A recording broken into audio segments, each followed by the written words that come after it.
keris Kyai Udan Mas. Nuwun sewu. Menika menggaing Baladewa namung ngayawara ngawugawar. Menika bab ingkang boten nyata namung wonten tiyang ingkang ginakaken mumpung Mandaraka peteng, mumpung Mandaraka kesra lajeng dipun ginakaken kangge mitnah dumateng lare kembar kala wau. Nuwun sewu. Menika mboten tinemu ing nalar. Kula sampun apal watak wantu lagak lagen lagianipun nenggih adi kula pun nakula Sedewa menika Nadyanto.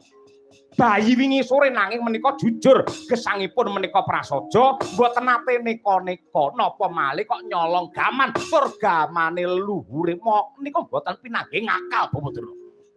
Mboten tinemu ing nalar. Pramila saking menika mboten kok nama kula menika lare nem ingkang ninggaling tata krami, ninggaling Subasita. Kula mboten cocok, kula mboten condong, kula mboten rumaja.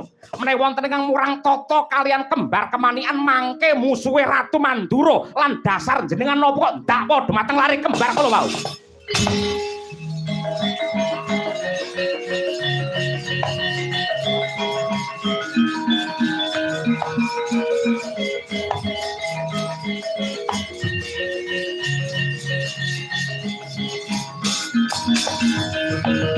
Ing langit kelap-kelap katon wergin sanging alis resang maweh kandrung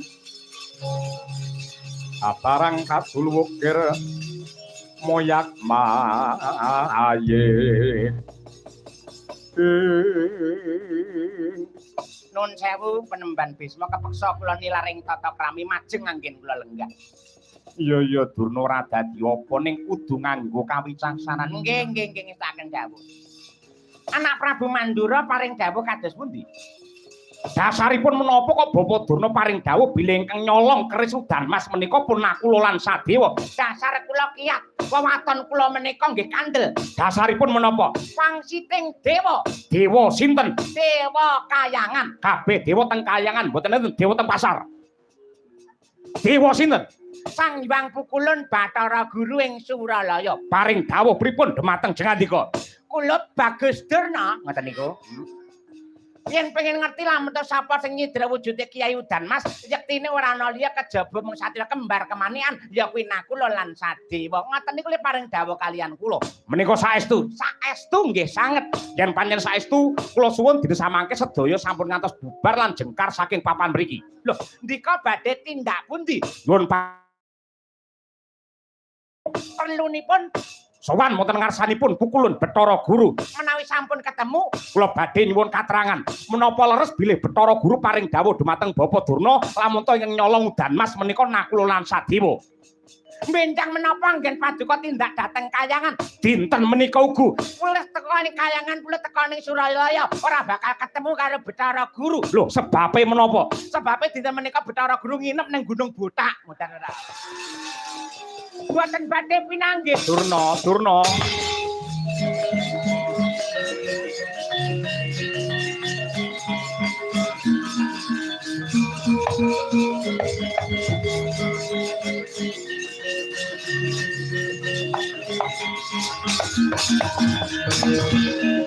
Lelakon iki ora padhang parandine malah saya peteng. Lamun to carane ngrampungke mung nganggo panase ati. Kula kang mangkono sengkuni becike piye? Nuwun sewu. Gandeng pirembakan menika mboten manggihaken titik temu. Musyawarah mboten manggihaken mufakat. Menapa mboten langkung prayogi mawi cara ginakaken swanten kathah kemawon utawi tembunge mentereng dipun voting kemawon. Kinten-kinten ing sami lenggah mriki sarujuk menawa mboten menawi ingkang nyidra Udan Mas menika pun nakula lan Sadewa. Tak kira ya mung dalan kuwi sing bener. Kula kang mangkono Durna nggih, para gage kowe kandha nggih. Kabeh wae sing lungguh ning Patrabaan Takandha kene klebu kabeh anak-anakku para Sata Kurawa. Upamane sing nyolong Kyai Udan Mas ki sinakula lan Sadewa ki lak setuju ta? Setuju to? Setuju. Arujo. Kacala.